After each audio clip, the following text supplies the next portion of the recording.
நீதிமொழிகள் 3வது அதிகாரம் 1 முதல் 8 வரை. என் மகனே, என் போதகத்தை மறவாதே. உன் இருதயம் அவைகள் உனக்கு நீடித்த நாட்களையும் தீர்க்க ஆயுசையும் சமாதானத்தையும் பெருக பண்ணும். கிருபையும் சத்தியமும் உன்னை விட்டு விலகாதிருப்பதாக.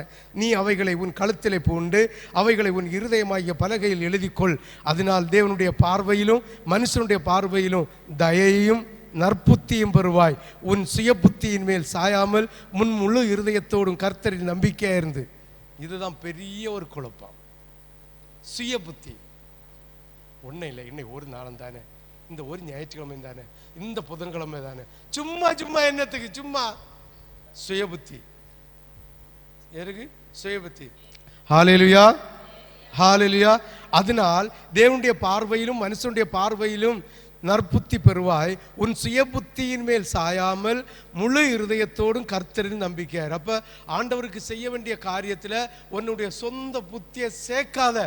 ஆண்டவருக்கு ஆராதனை செலுத்துகிற நேரங்களை, ஆண்டவருக்கு துதிக்கிற நேரங்களை, ஆண்டவருக்கு கொடுக்கிற நேரங்களில் நீ சுய புத்தியில சாயாத.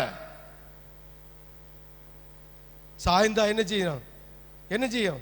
குழப்பந்தான்.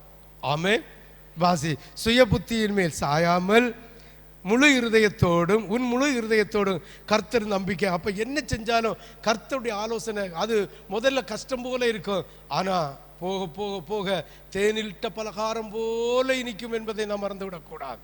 ஆமேன், ஹல்லேலூயா. பாருங்க, உன் வழிகள் எல்லாம் அவரை நினைத்துக்கொள், அப்பொழுது அவர் உன் பாதைகளை செவ்வாய்ப்படுத்துவார். உன் வழிகள் எல்லாம், நீ கல்யாண வீட்டுக்கு போனாலும் சரி, டூர் போனாலும் சரி, அடுத்த சபைகளுக்கு போனாலும் சரி, இல்லை உன் அம்மா வீட்டுக்கு போனாலும் சரி, உன் அப்பா வீட்டுக்கு போனாலும் சரி, உன் மாமா வீட்டுக்கு போனாலும் சரி, மாமி வீட்டுக்கு போனாலும் சரி, விருந்துக்கு போனாலும் சரி, ரோட்டில் போனாலும் சரி, இல்லை ஏதாவது ஒரு ஃபங்க்ஷனுக்கு போனாலும் சரி, எப்பெல்லாம் அவரை நினைச்சுக்கலாம். ஆமே, உன் வழிகள் எல்லாம் அவரை நினைத்துக்கொள், அப்பொழுது அவர் உன் பாதைகளை செவ்வாய்ப்படுத்துவார்.